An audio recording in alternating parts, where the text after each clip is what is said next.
വളരെ പ്രധാനപ്പെട്ട ഒരു വാർത്ത. ദേവസ്വം വിജിലൻസിന്റെ നിർണായകമായ ഒരു നീക്കം വരുന്നു. സ്വർണ്ണപ്പാളിയിൽ ഹൈക്കോടതിയിൽ ഇന്ന് റിപ്പോർട്ട് നൽകും. സംഘത്തിൽ കൂടുതൽ പോലീസുകാരെ ഉൾപ്പെടുത്താൻ തീരുമാനം. ഹൈക്കോടതിയുടെ അനുമതി തേടും. കാലപ്പഴക്ക നിർണയത്തിന് കൂടി നമ്മൾ നേരത്തെ സൂചിപ്പിച്ച വാർത്ത തന്നെയാണ്. കാലപ്പഴക്ക നിർണയത്തിന് കൂടി അനുമതി തേടുന്നു എന്നതാണ്. അനന്തകൃഷ്ണൻ തന്നെ അതിന്റെ വിവരങ്ങൾ നൽകും. അനന്തൻ, ശബരിമല ദേവസ്വം വിജിലൻസിന് ഇനി അമാന്തിച്ചു നിൽക്കാൻ കഴിയില്ല. കാരണം അത്രയേറെ വൈകാരികമായ തലത്തിൽ വിശ്വാസികളെ ഇത് ബാധിച്ചു കഴിഞ്ഞു. അത്തരത്തിൽ പ്രതിഷേധങ്ങളിലേക്ക് അടക്കാൻ പോകാൻ ഒരുങ്ങുകയാണ്. എത്രയും വേഗം ഇതിന്റെ നിജസ്ഥിതി വിശ്വാസികളെ ബോധ്യപ്പെടുത്തേണ്ടത് ദേവസ്വം ബോർഡിന്റെ ഉത്തരവാദിത്തമാണ്, കടമയാണ്. ദേവസ്വം വിജിലൻസ് എന്തൊക്കെയാണ് നടപടികളിലേക്ക് നീങ്ങുന്നത്? ഈ കാലപ്പഴക്കം നിർണ്ണയിക്കുക ഏറ്റവും നിർണായകമായ ഒരു കാര്യമല്ലേ? ദിവിഷ്, ഏറ്റവും നിർണായകമായ ഘട്ടങ്ങളിലേക്ക് ദേവസ്വം വിജിലൻസ് കടക്കുന്നു. ഇന്ന് തന്നെ ഹൈക്കോടതിയിൽ ദേവസ്വം വിജിലൻസ് ഇതുവരെ നടത്തിയ അന്വേഷണത്തിന്റെ റിപ്പോർട്ട് സമർപ്പിക്കാനാണ് തീരുമാനിച്ചിരിക്കുന്നത്. അല്പസമയത്തിനകം ഹൈക്കോടതിയിൽ ഇതുവരെ ഈ ശബരിമലയിലെ സ്വർണ്ണപ്പാളി വിവാദവുമായി ബന്ധപ്പെട്ട അന്വേഷണത്തിന്റെ പുരോഗതി സംബന്ധിച്ച റിപ്പോർട്ട് ഹൈക്കോടതിയിൽ സമർപ്പിക്കും. അതിനു കൂടാതെ വിപുലമായ ഒരു അന്വേഷണം ഇക്കാര്യത്തിൽ വേണം എന്നുള്ളൊരു കാര്യം ഹൈക്കോടതിയെ ബോധ്യപ്പെടുത്തും. അതിനായിട്ട് ദേവസ്വം വിജിലൻസിന് ഇപ്പോഴുള്ള ഒരു അംഗബലം വെച്ചിട്ട് അന്വേഷണത്തിന് പരിമിതികളുണ്ട്. കാരണം മറ്റ് സംസ്ഥാനങ്ങളിൽ കൂടി അന്വേഷണം വിപുലീകരിക്കേണ്ടതുണ്ട്.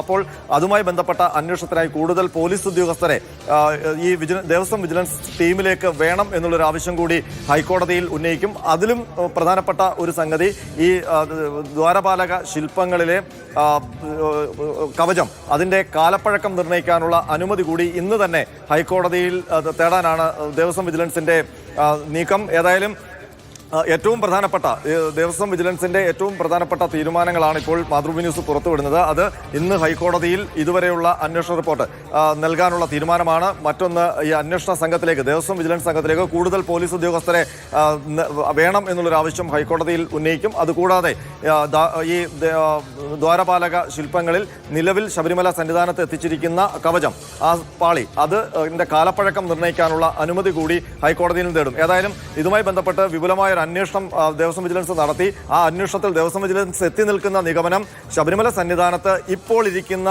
സ്വർണ്ണപ്പാളി, അതും 2019 മുൻപുണ്ടായിരുന്ന സ്വർണ്ണപ്പാളിയും രണ്ടാണ് എന്നുള്ള ഒരു നിഗമനത്തിലേക്കാണ് എത്തിയിരിക്കുന്നത്. അങ്ങനെ ഒരു നിഗമനത്തിലേക്ക് എത്താനുള്ള കാരണം, ഇപ്പോഴുള്ള പാളിയും മുൻപ് മാതൃഭൂമി ന്യൂസ് പുറത്തുവിട്ട അതടക്കമുള്ള ചിത്രങ്ങളും ഫോട്ടോഗ്രാഫ്സും ചേർത്ത് വെച്ചുകൊണ്ടുള്ള പരിശോധനയാണ് അന്വേഷണ സംഘം നടത്തിയത്.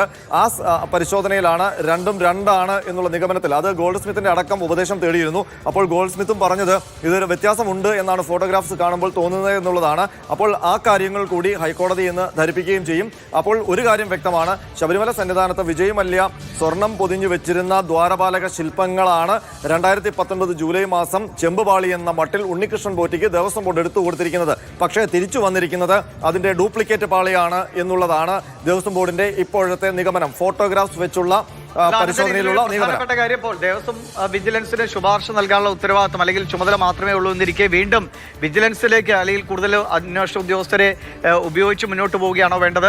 അല്ലെങ്കിൽ കൃത്യമായ നിഗമനം, 2 പാളികളാണെന്ന നിഗമനം വരുന്നതോടുകൂടി തന്നെ അവിടെ മോഷണം നടന്നു എന്ന് വ്യക്തമല്ലേ? പിന്നെ എന്തുകൊണ്ട് അടുത്ത ഘട്ടത്തിലേക്ക്, ഇപ്പോൾ ദേവസ്വം വിജിലൻസ് ആണ് അതിന്റെ പ്രാഥമികമായ ചുമതല എന്നൊക്കെ ഇരിക്കെ പോലും ഇതിന്റെ ഒരു ഗ്രാവിറ്റി കണക്കിലെടുത്ത് അടുത്ത നിലയിലേക്ക് വലിയൊരു പ്രത്യേക അന്വേഷണ സംഘത്തിലേക്കൊക്കെ പോകേണ്ട ഒരു സമയമായില്ലേ? തീർച്ചയായിട്ടും. ശരിക്കും ഇത് ഒരു കൊള്ളയാണ് എന്ന് വ്യക്തമാകുമ്പോൾ സർക്കാരാണ് ഇത് സംബന്ധിച്ച് ഒരു ക്രിമിനൽ പ്രൊസീജിയർ അനുസരിച്ചുള്ള അന്വേഷണത്തിലേക്ക് പോകേണ്ടത്. പക്ഷേ അത് ഇതുവരെ ഉണ്ടായിട്ടില്ല. മാത്രമല്ല, ദേവസ്വം ബോർഡും ഇതിൽ ഒരു മൗനം തുടരുകയാണ്. ദേവസ്വം ബോർഡാണ് ഇക്കാര്യത്തിൽ വ്യക്തത തേടി ആഭ്യന്തര വകുപ്പിനെ സമീപിക്കേണ്ടത്, ഒരു സ്പെഷ്യൽ ടീമിനെ വേണം എന്നുള്ള കാര്യത്തിൽ. പക്ഷേ അതും ഇതുവരെ ഉണ്ടായിട്ടില്ല. പക്ഷേ ദേവസ്വം വിജിലൻസ് അവരുടെ അന്വേഷണം ശരിയായ ദിശയിൽ തന്നെ മുന്നോട്ട് കൊണ്ടുപോവുകയാണ്. അവരാണ് ഇതുവരെയുള്ള നിർണായകമായ കണ്ടെത്തലുകളെല്ലാം നടത്തിയിരിക്കുന്നത്. ആ അന്വേഷണം കൃത്യമായി ഹൈക്കോടതിയുടെ ദേവസ്വം ബെഞ്ചിന്റെ മേൽനോട്ടത്തിലുമാണ്. അതുകൊണ്ട് തന്നെയാണ് അപ്പോഴപ്പോഴുള്ള അന്വേഷണ പുരോഗതി അത് ഹൈക്കോടതിയെ അറിയിക്കുന്നത്. ഏതായാലും അവർ ഏറ്റവും ഒടുവിൽ കൊടുത്ത റിപ്പോർട്ട് ഈ പീഠങ്ങൾ തിരിച്ചു കിട്ടിയതുമായി ബന്ധപ്പെട്ട വിവരങ്ങൾ അടങ്ങിയ റിപ്പോർട്ടാണ്.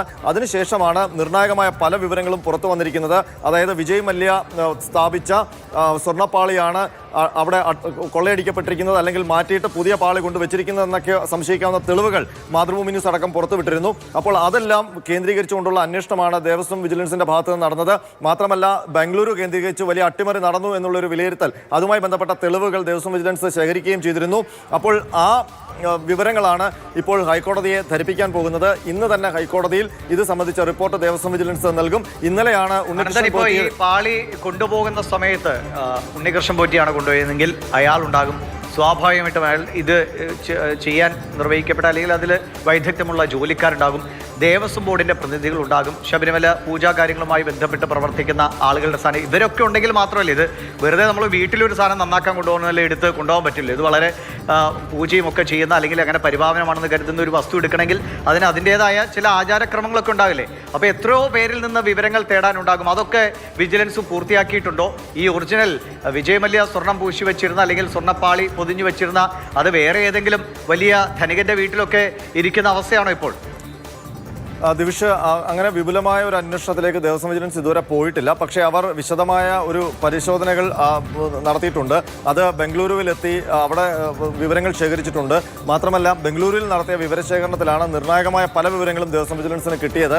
അത് ഈ ഇവിടെ നിന്ന് കൊണ്ടുപോയ സ്വർണ്ണപ്പാളി, അതായത് 2019 ജൂലൈയിൽ ദേവസ്വം ബോർഡ് എടുത്തു കൊടുത്ത സ്വർണ്ണപ്പാളി അത് ബംഗളൂരുവിൽ എത്തിച്ചു. അത് അവിടെ പൂജയ്ക്ക് വെച്ചു. അത് വിനീത് ജെയിൻ എന്ന് പറയുന്ന ഒരു വ്യവസായിക്കും കൈമാറി എന്നൊക്കെയുള്ള വിവരങ്ങൾ ദേവസ്വം വിജിലൻസിന് കിട്ടുന്നത് ബംഗളൂരു കേന്ദ്രീകരിച്ചുള്ള അന്വേഷണത്തിലാണ്. അപ്പോൾ ആ പാളി തന്നെയാണോ തിരിച്ചു വന്നത് എന്ന ഒരു സംശയം ദേവസ്വം വിജിലൻസിന് അന്നേ ഉണ്ടായിരുന്നു. അതുമായി ബന്ധപ്പെട്ടുള്ള പരിശോധനകൾ നടത്തുമ്പോഴാണ് എടുത്തുകൊണ്ടുപോയ പാളിയല്ല ഇപ്പോൾ ശബരിമലയിൽ ഇരിക്കുന്നത് എന്നുള്ള നിഗമനത്തിലേക്ക് ദേവസ്വം വിജിലൻസ് എത്തിയിരിക്കുന്നത്. അത് ഫോട്ടോഗ്രാഫ് കേന്ദ്രീകരിച്ചുള്ള അന്വേഷണമാണ്, പരിശോധനയാണ് നടത്തിയത്.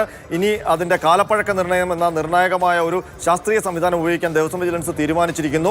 അത് ഇന്ന് അതിനുവേണ്ടിയുള്ള അനുമതി, കാരണം ഇപ്പോൾ 2025 ഏറ്റവും ഒടുവിൽ ഈ വീണ്ടും സ്വർണം പൂശിയെന്ന് പറഞ്ഞ് കൊണ്ടുവന്ന് വെച്ചിരിക്കുന്ന സ്വർണ്ണപ്പാളി അത് ഇതുവരെ ദ്വാരപാലക ശില്പങ്ങളിൽ ചാർത്തിയിട്ടില്ല.